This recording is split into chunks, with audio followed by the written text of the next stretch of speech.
Hello, and welcome to the Viva Connections SharePoint Framework bi-weekly sync. I'm your host on this call, Patrick Rodgers. It is June 2nd. I can't believe it is already June. Let's get to our agenda. We've got latest updates on SharePoint Framework, patterns and practices updates across the program, new community samples. We'll do our optional picture time with Together mode. And then we got 3 great demos with Arun, Fabio, and Alex and Vesa. So frequently asked questions with property field collection data, solve theme problems with the enhanced theme provider, and getting started on building custom list forms with SharePoint Framework 115. So this is a preview of what's coming, and this is something that was we were supposed to cover on our last call, and we weren't able to do. So it's moved to this call. Looking forward to seeing that. Real quick, we often get asked, how can I participate in the Patterns and Practices program or these community calls? The best way, or one of my favorite ways, I should say, for folks to demo or folks to join the calls and participate is through demoing. So you can demo any of your great work, check with your company or your customers to make sure it's okay to demo it publicly. But we would love to have you come demo the great work you are doing, whether it's in SharePoint Framework, involved with stuff around any of the @PnP stuff, anything in SharePoint development. Would love to have your demos. You can request a spot there down in the bottom right corner. Just a heads up, sometimes we're booked out a couple of months. We might not be able to get you on there immediately, but we absolutely will get your demo scheduled and encourage you to please reach out and request a spot. You can also contribute on GitHub through reporting issues, submitting pull requests, and helping others with their issues and questions.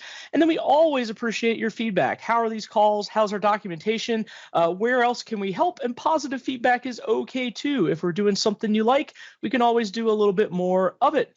This next slide is a collection of all of our links. The main link you need to remember is changed. So it's ak.ms/m365/community. The other one didn't have enough slashes in it. Again, that's ak.ms/m365/community is our now one link to rule them all.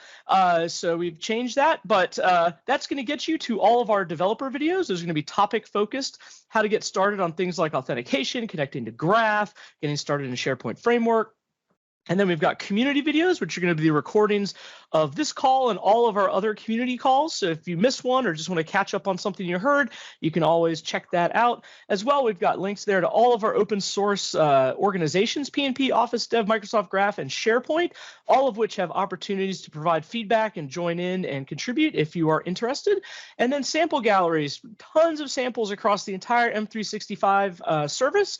So always a great place to get started and have a look and see perhaps how some ideas on how you might solve a problem you have with your company or customers. Again, ak.ms/m365/community. That is a new updated link. So be sure to update your bookmarks about that. As well, we've got links here to all of our upcoming community calls. So attend as many or as few of these as you have time for. But again, you can always catch up with the recordings on YouTube after the call, because I know not everyone can make all of these calls all of the time. Of course, no expectation you could. So you can get the invites at the link down there at the bottom, ak.ms/m365/calls. And as well, again, all the recordings will be available usually about 24 hours after the calls on our YouTube channel. Next up on next Tuesday is the 7th of June. That's going to be our Microsoft 365 platform call. That's a weekly call on Tuesdays, presented by folks from Microsoft, giving you the latest updates across the Microsoft 365 service. And next week, we've got Zach on migrating your SharePoint workflows to Power Automate with migration tooling. That's going to be a really important topic for folks in the coming months. Dan Wallen, I hope I'm saying that right, send an SMS message with Azure Communication Services. And as well, Bob German with the Teams.js SDK V2 to extend your Microsoft Teams solutions to Outlook and Office. So really excited to see all 3 of those demos next Tuesday, 7th of June. And now I'll pass it over to David for sharing is caring. Awesome. Thank you, Patrick. Well, friends, if you would like to get more involved in all these amazing initiatives that you're hearing about on the call, Sharing is Caring is the program for you. This is a program that provides hands-on guidance. And what we mean is we're going to work right along with you to accomplish a number of these session topics. For example, Power Platform Samples Contributor. Would you like to provide your samples into the galleries that are available at adoption.microsoft.com and the variety of community galleries? We're going to help you. These are safe space opportunities that provide you hands-on hands-on assistance with how to accomplish all of these things.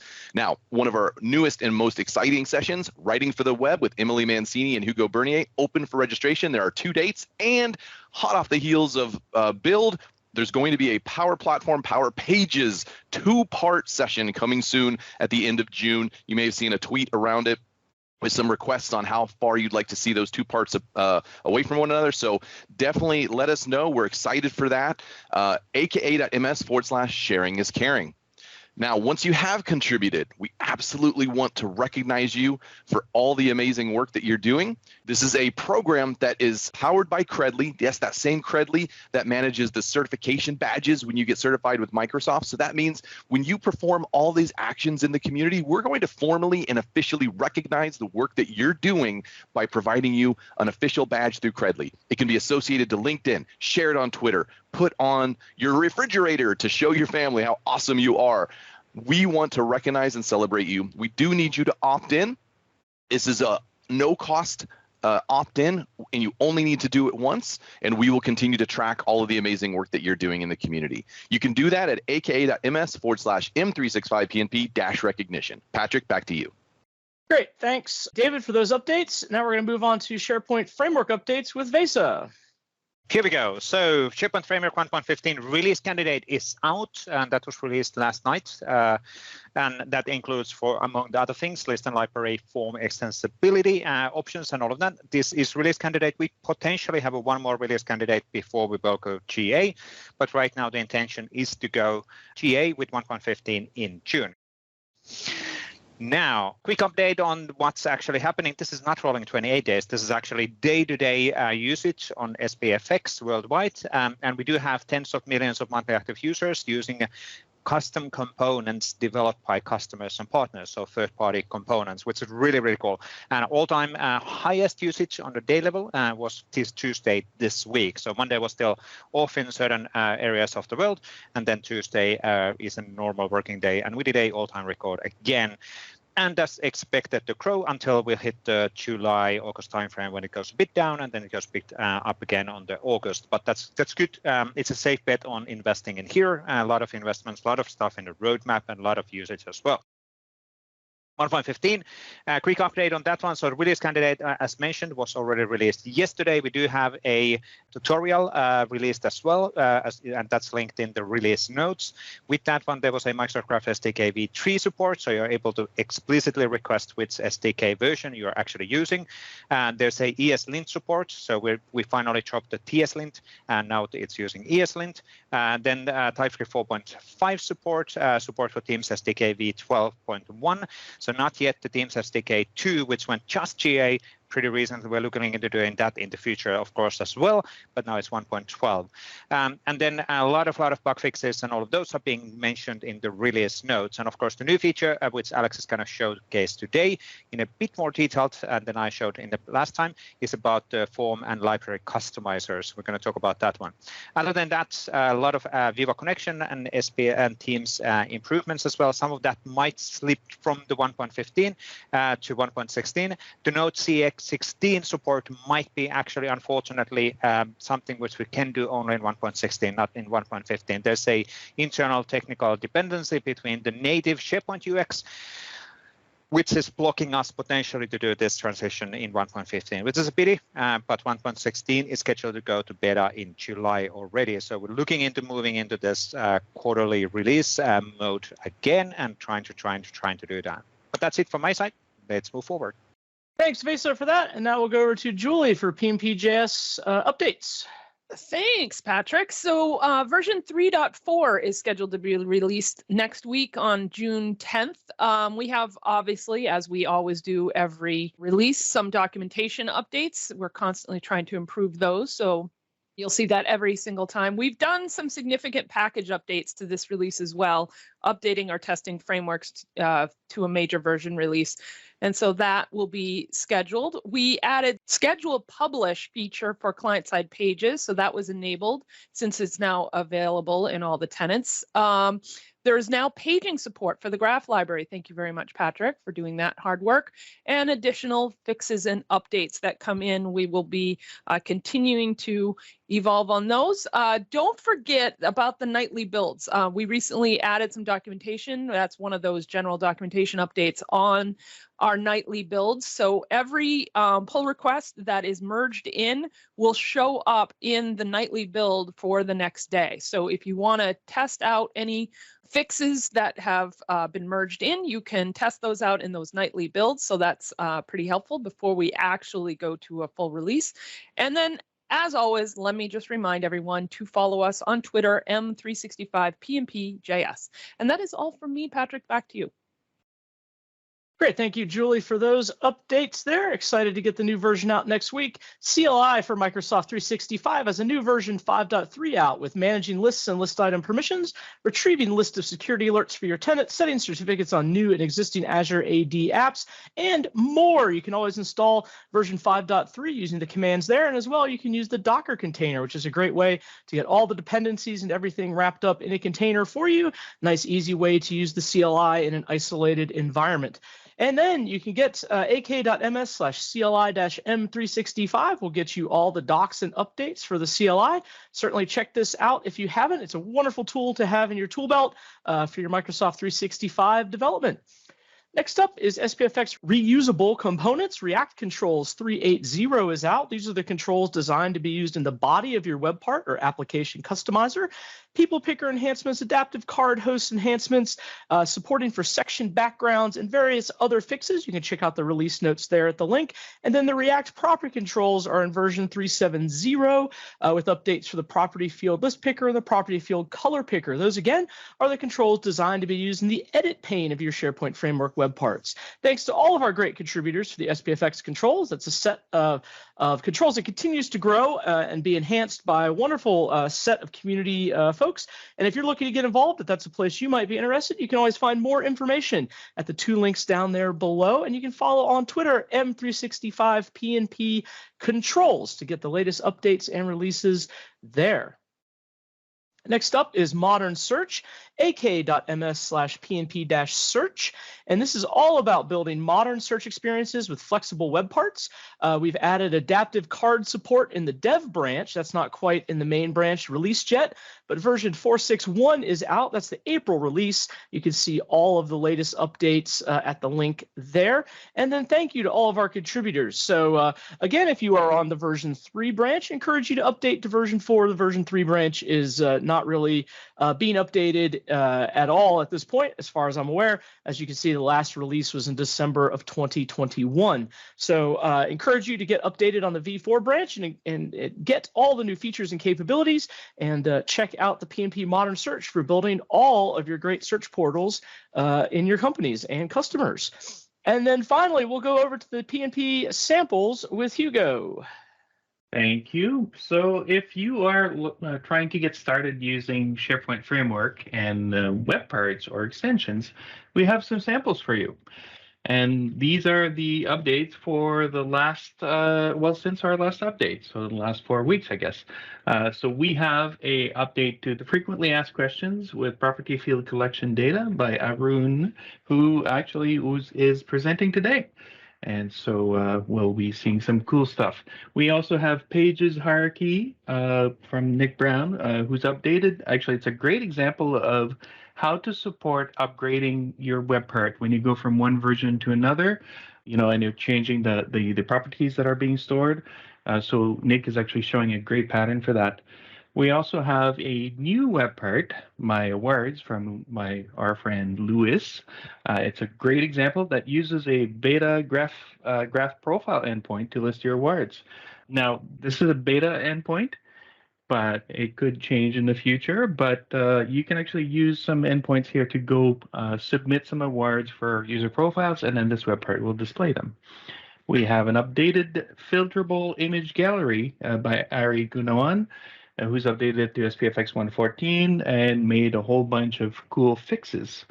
And then we have a page navigator by JC Wegebert. And we finally have a ACE strategy pattern. So this is by Marcin Wojtkowski. I tried. This sample will show you how to avoid like condition hell when you're trying to display quick view actions in ACEs.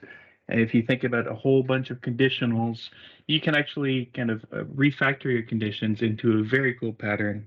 And that's probably should be moved into the ACEs repository. And what's that? You're wondering, we have an ACEs repository? Absolutely. And to talk about the ACEs, why don't I pass it to my friend David?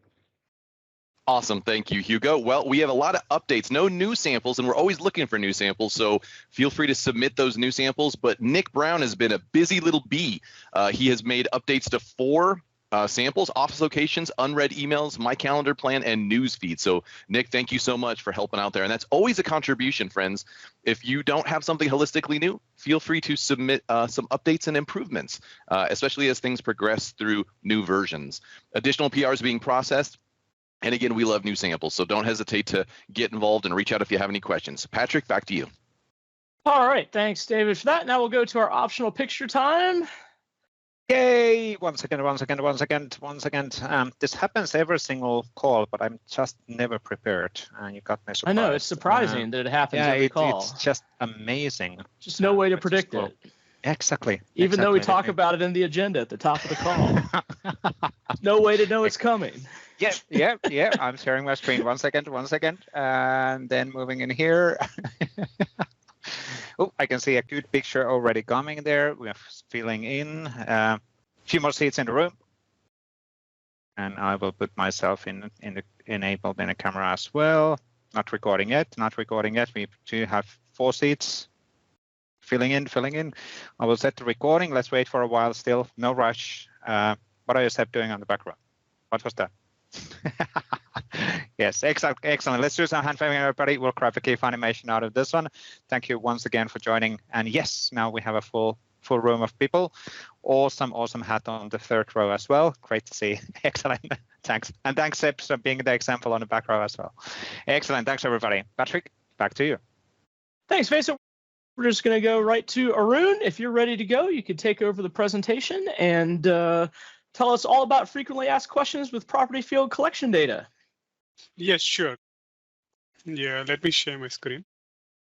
Yeah, so the whole idea of this frequently asked questions with property field collection data is to provide business with an easy way of creating an FAQ web part or FAQ component on an modern website. And the business did like this because of not having to context switch between a SharePoint list and the page. So they can add or update their frequently asked questions within the web part and then see that reflecting immediately. A little bit of background. I work with Wipro as an SME on Microsoft 365 and Azure. You can reach me at arun1682@hotmail.com. My LinkedIn URL is here, and then on Twitter as well, Arun_Perumal16. Just a bit of features of the FAQ web part. Basically, we do have 2 options. Again, on using the property field collection data, there are 2 separate ones. One for the categories, which are basically the tabs or the accordion elements, accordion titles, and then you have the actual FAQs within that particular categories. So I call this as categories, and the actual FAQs do have an rich text editor, which basically uses a PnP rich text editor.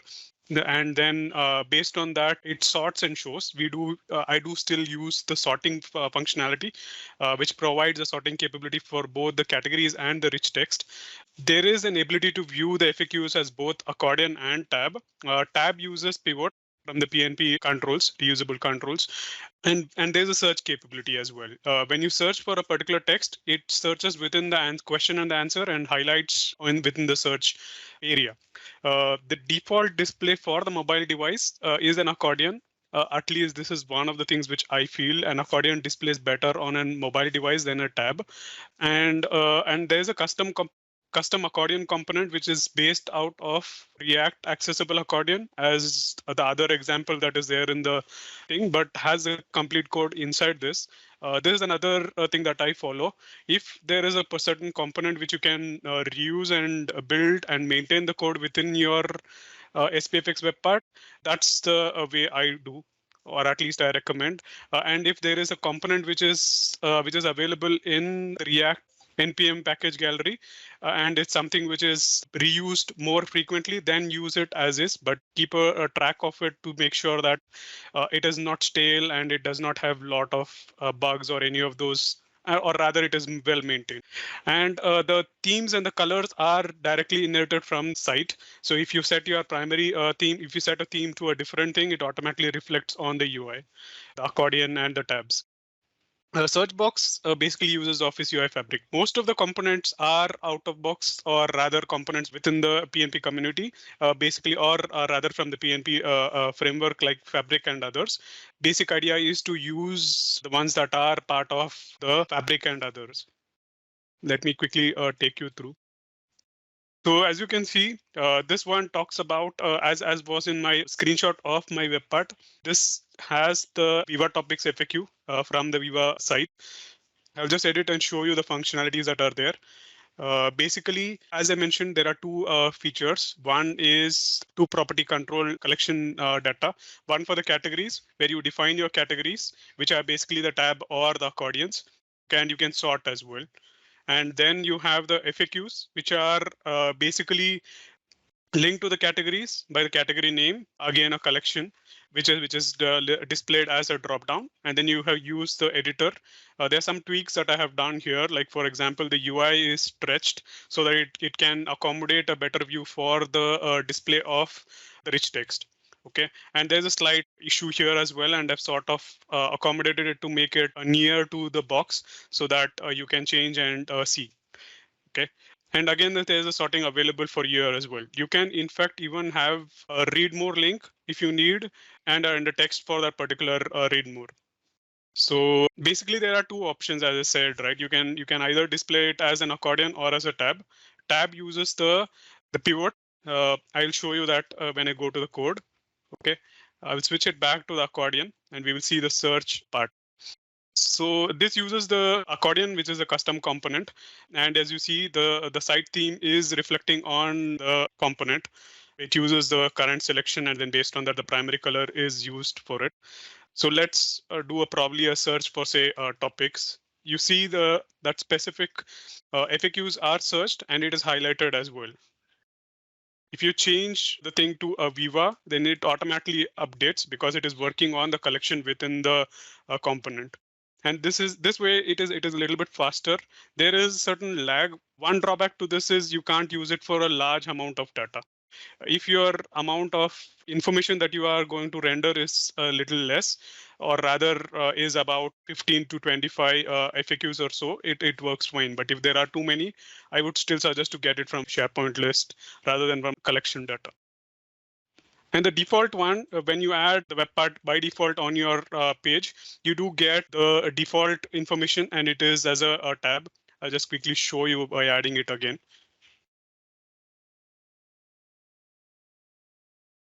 Yeah, so this again has three categories, and then to each FAQs have been added for these by default, and this is part of the information I'll just show you. You can, in fact, sort it, and then it immediately, once you save, you can see that it is immediately shown. And the same responsiveness is immediate, and this is one of the features that business did like about this, and you don't have to swap between the things. So that's more on this. I'll go through the code and we'll see how it is built. So the FAQ web part, basically there are two different components. One is an FAQs part and the other one is an accordions. I call it as an FAQ. I could probably call it even as a tabs. So here, basically the rendering part of the rendering here is more as a pivot. As you can see, it is a pivot item from PnP. Office UI Fabric controls. And here you still have the same thing. So it uses these, and it also has the styles and others which are pulled from there. And the second one with the accordion, I do have a custom component, which is again, as I said, React accessible accordion, if I'm not wrong. This is something which I had built back in 2018. So probably we'll update this particular functionality to use the one from CUI Fabric if it comes. And the switching happens based on the selection here. I'll just show you. Yeah, sorry, on the FAQ web parts. So here, based on the rendering, based on the type that has been chosen, it is accordingly shown. There are a couple of other things as well. One of them is the mobile thing. This basically checks based on the browser utilities is mobile browser. And there's a GUID as well, which has been passed in case there is any uniqueness that needs to be maintained. I'll just show you the search part on how it works. Basically, so this is the search part where it identifies the data in the state, and then based on the data in the state, it actually filters and shows the information. Firstly, the categories, and then the actual content within it. Yeah, and just on this, you see the specific things on how the background colors and others are based on this particular thing that you have. So that's where it depends on the site theme, and then accordingly, the theme primary is picked and shown. Yeah, that's more I had. Excellent, really, really cool stuff. Thank you, Arvin, on that one. Awesome stuff. So, and a good demo and good clarification on things as well. Now, let's actually then jump on the following demo, which is Fabio. You are always ready to go, clearly. So you see my screen? We can. Okay, perfect. perfect. We can see the screen. Take it away. So in my session, I want to talk about the enhanced theme provider. It's a new control, will be available in the next version of the PnP React controls. So the agenda, it's we talk about the problem to solve, the usage scenario, and just the introduction of this control and how to use inside the SPFx components. And then I'll show you just on a simple demo. So this control wants to solve some problem related on the style problem when you use the Fluent UI control or the basic HTML inside on a web part, and you deploy this web part inside Teams or in an isolated web part. There are some problems. For example, we have problem regarding the fonts, or basic HTML element are not styled very well, or inside Teams, when you try to change the theme applied to the client, most problem is with the high contrast theme. All the Fluent UI React control supported by the SharePoint Framework, the version 7, are not showed very well. So with this control, I want to try to resolve this problem. So the usage scenario inside Teams, it's you are able to create on a web part and deploy as on a tab inside on a channel or on a personal app. When you try to deploy just the simple web part, you are able to see that there are some problems with the text style, the basic text style. And another usage scenario, it's the isolated web part. I don't know if you use the isolated web part, but if you try to use the isolated web part as a single part app page, so on a web part hosted inside on a SharePoint page as a full web part, it's very cool because you are able to define your web part with a lot of permission, but the permission are limited just to this web part and not to all the SharePoint application. And when you try to do the same, you have the same problem inside Teams. So there are problems with the font and the basic HTML element. With this control, I'm trying to solve this problem. This control, it's considered just a wrapper for all React and non-React control, basic HTML element. And this control extends the functionality of the Fluent UI theme provider control by adding some logics. Basically, have the same properties of the theme provider control, but I added just a new property, the context. And by passing the web part context, I implemented some logic to, for example, if the web part that uses this control is hosted inside SharePoint, we can use the theme property or the default theme of the current site to apply the color set, the theme.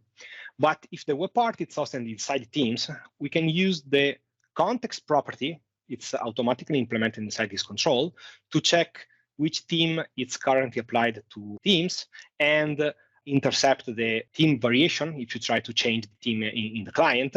And we apply a custom implementation very similar to the default themes to resolve the problem that we have with the default themes.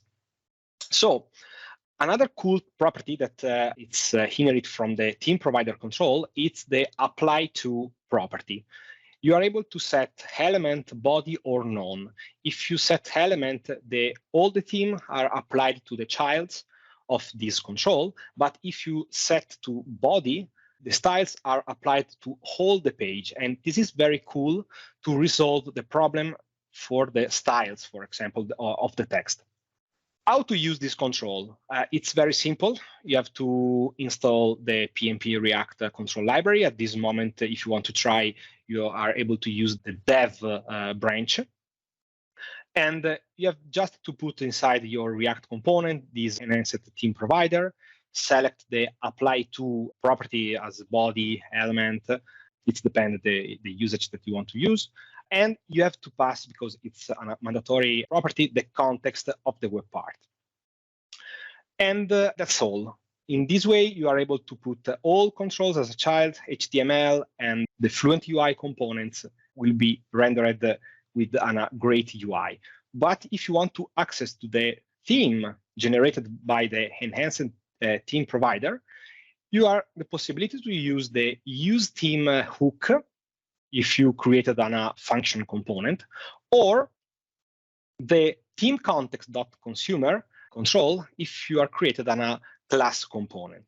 In the same case, you are able to use inside the enhanced theme provider, and then you have the ability to take the theme and apply to your own custom component or read value from colors or something like that.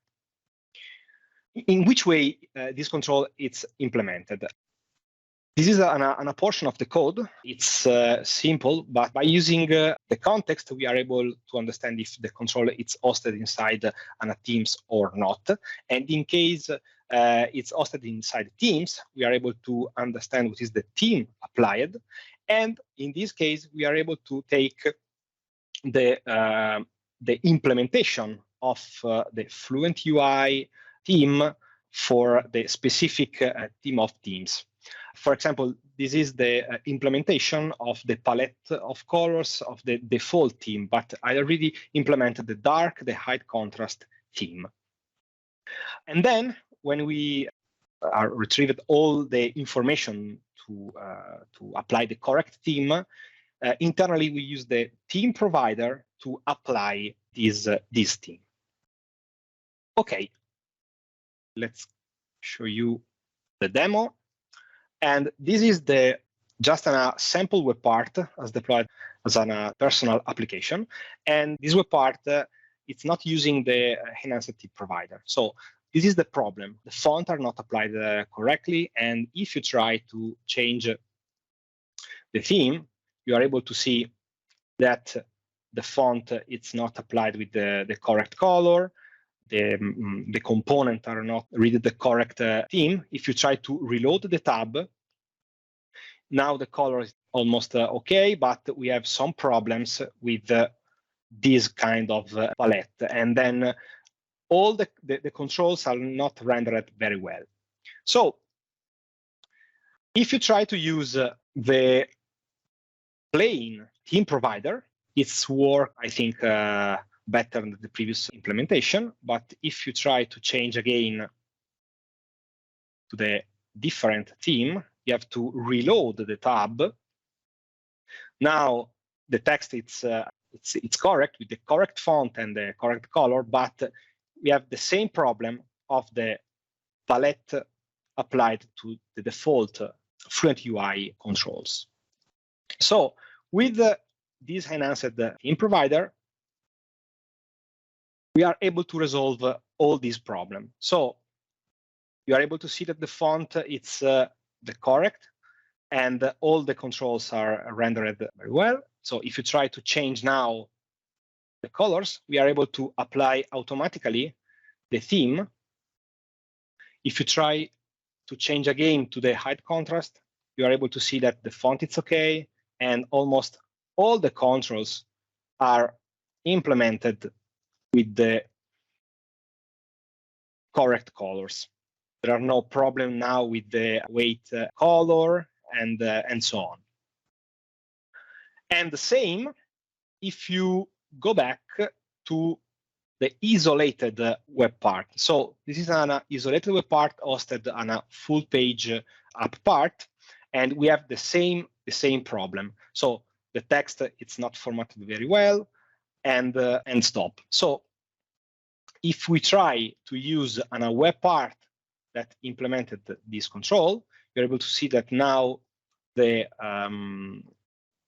font are implemented at the correct style of the all SharePoint pages. And the same for the colors. So if you try to change the colors, black one, come on. Okay. So we go back to the slides. It is my contact, so you can send me an email, Twitter, LinkedIn, or follow me on GitHub. And this is some references regarding how to use the web part as a Teams tab or personal tab. Take a look at the isolated web part because are very cool way to create SharePoint app page. And then the reference to the original React theme provider if you want to use directly without the enhanced theme provider. So thank you, and back to you, Patrick. Great, thanks, Fabio. Great stuff there. Hopefully that'll help folks out getting things themed correctly and making stuff look great. And with that, we'll go to Alex and Vesa, or maybe just Alex, I'm not sure, on getting started with building the custom list forms with SharePoint Framework 115. I'm actually going to start with 2 slides, and then we go to a demo with Alex, so it's okay. So, but anyway, what we wanted to do is quickly explain once again on what the SharePoint Framework is all about, and just recap again, guiding people if you're not familiar and you're coming first time on a call. SharePoint Framework is really the easiest way to build your enterprise solutions. It's Microsoft Teams, Microsoft Viva, and SharePoint Online. And this is not going to go away. So we keep on investing in here.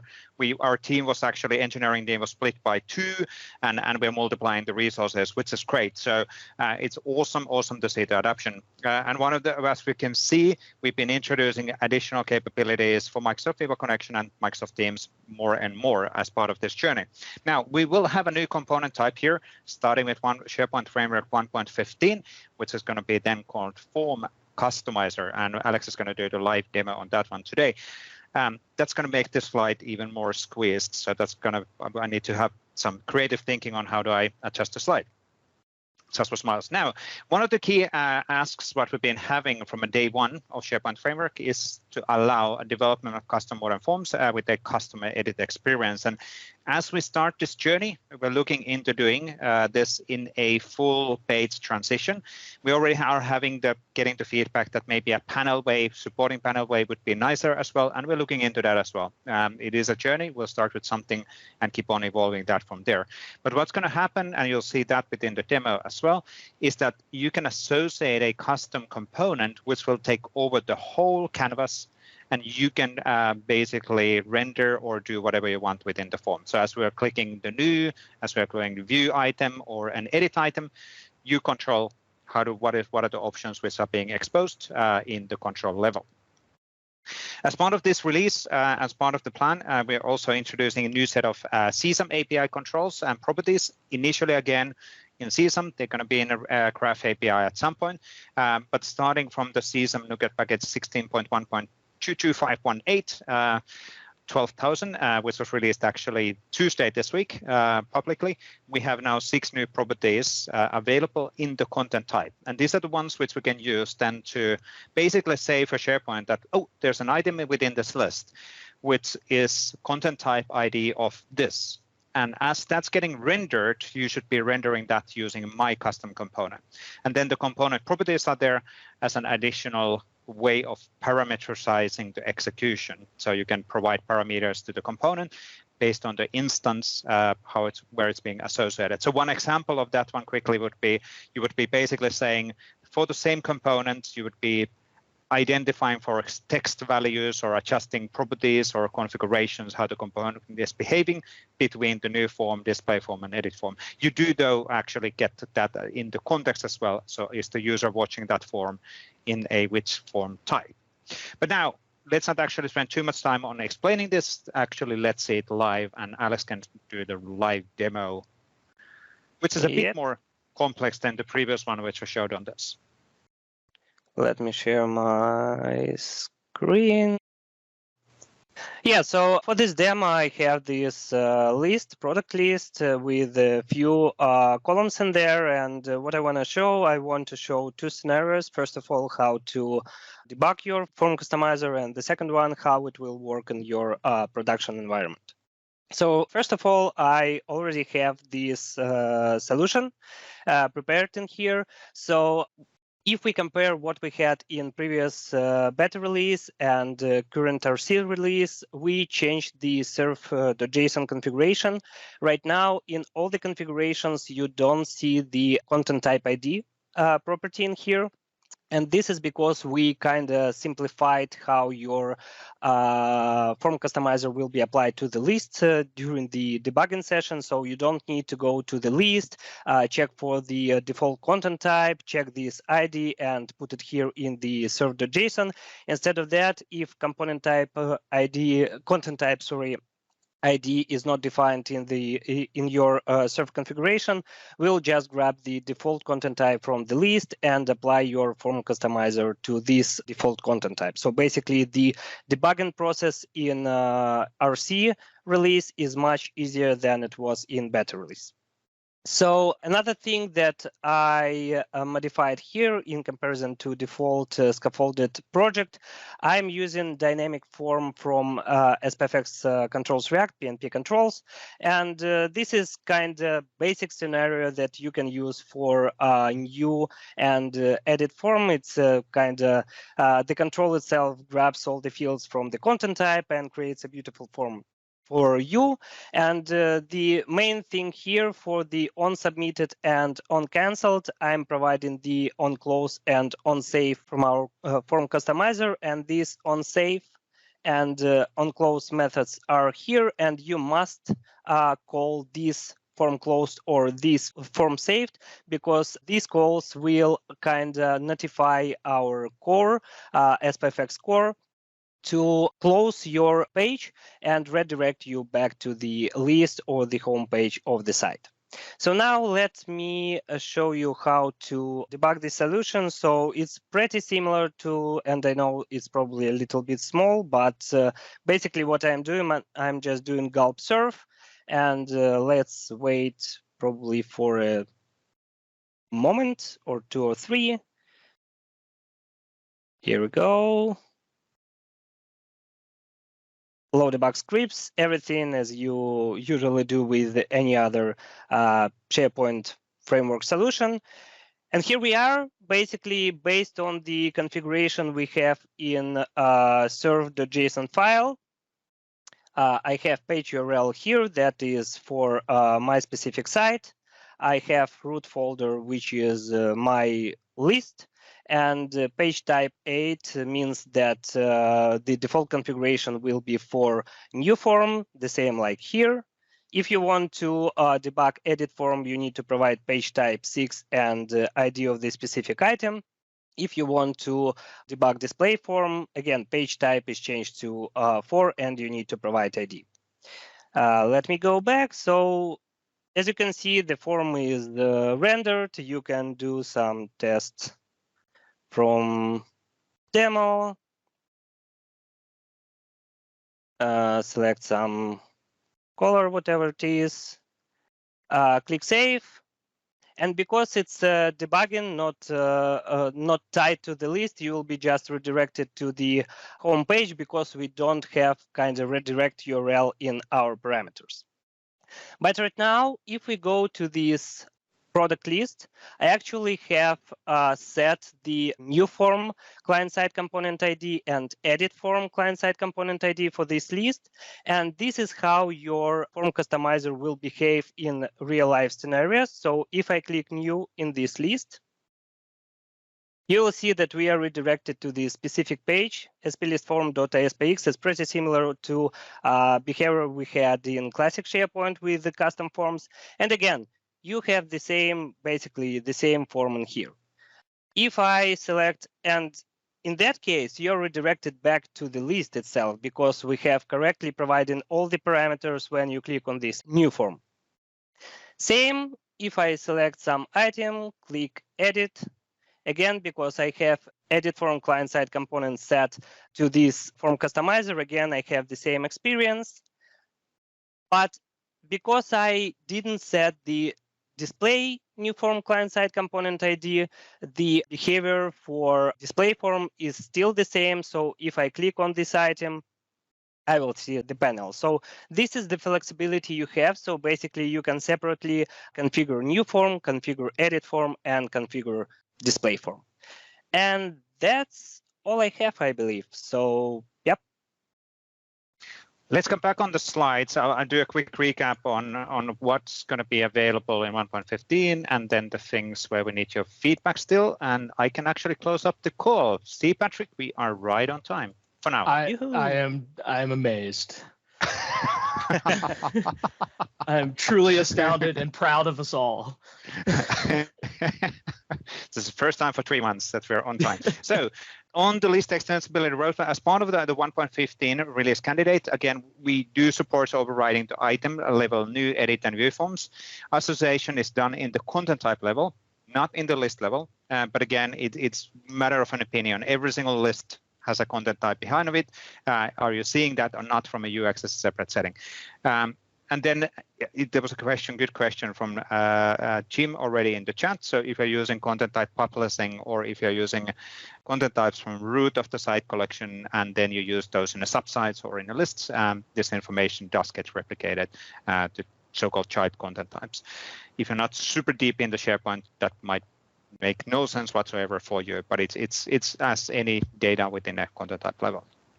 We will have the API support for associated custom rendering component at the content type. So you can do this either as part of the installation event and element XML, or you can do that programmatically as you're provisioning things. Now, if you're using the tenant-wide deployment option, then you cannot associate element XML on that solution. So there's a bit of a thinking on how do you associate that content type level extensibility in.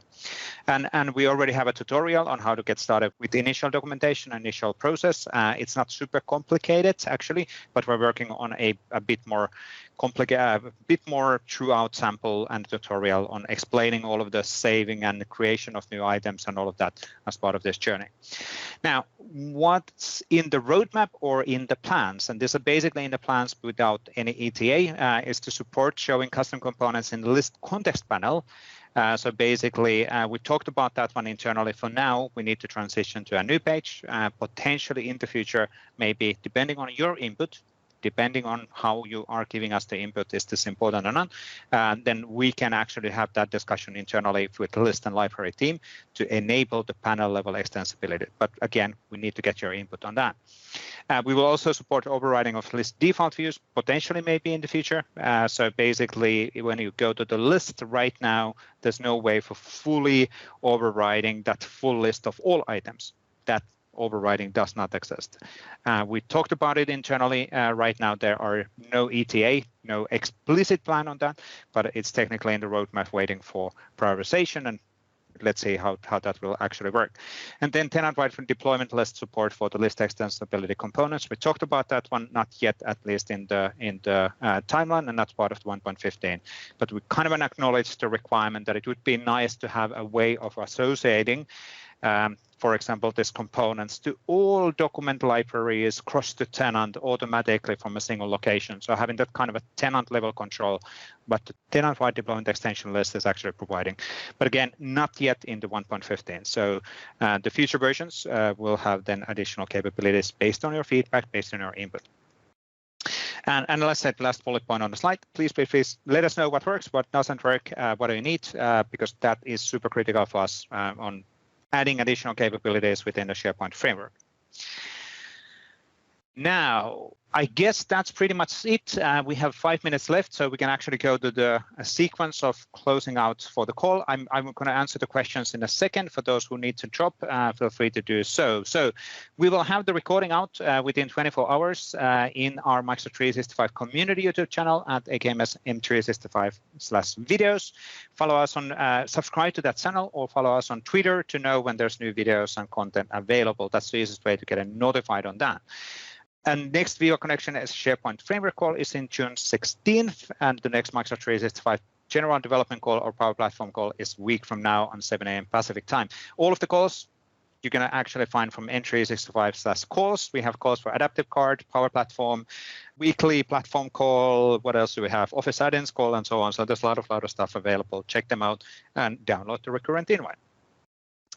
Now, that's pretty much it. We do have 4 minutes. I can answer a few questions in the chat. There was a question related on governmental tenants. There should not be any delay on getting this in governmental tenants. Again, this is just typical low-level SharePoint framework component. So it is rolling out as a normal feature. And there should not be, if a SharePoint framework is supported there, it should get this one there in a normal rolling out way. So whenever we are rolling it out and enabling that to the tenant, I guess there's a small delay, a bit longer delay with governmental tenants and GCC and GCC High on when the features are enabled. Are the settings included in list designs?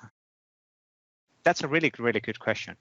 That's a really good question. We need to follow up on that. Just making sure that we're actually taking that into account in the list design and list templates. So basically, as you're provisioning your site template or design on top of the existing site, you will be able to enable these components to be available in the libraries. Now, there is a bit of a catch there. So as the association of the component ID is done in the content type level, it's not 0x0101 for item, because item has a unique item content type has a unique ID in every single list where it's being associated. So there is this a bit of a catch related on association, and we still need to do some level of a planning how we can control this more efficiently, because again, the document content type used in a different document libraries throughout the tenant will have actually separate content type ID based on the instance of the library within a tenant. So that's why the runtime resolution works, but we still haven't figured out how do we do this tenant-wide. Something which we will follow up for sure. A good question from Chris. But I guess that's it for the questions. Thank you one more time for all of the presenters of today. So really, really cool stuff. Just to call out Arun, Fabio, and Alex. Thank you for awesome demos. Really, really cool stuff, and great to see the new stuff as new ways of approaching things and really visualizing what is possible. Oh, Jim Duncan has one more question. So we won't be able to use these in private SharePoint channels since we don't seem to be able to use custom content types. You don't have to be a custom content type. So you can associate as a custom these components to any content type within the tenant. Just to be clear on that. Doesn't have to be a custom content type. Good. I guess that's it. Thank you, everybody, for joining. Have a great rest of the week. Stay safe. Please keep the feedback coming. And we'll be back within next Tuesday with the next community call, which is the platform community call happening every single Tuesday at 8 a.m. Pacific time. But thank you, everybody. Stay in touch. And I'll answer any pending questions on the chat still with Alex. Bye-bye. Bye.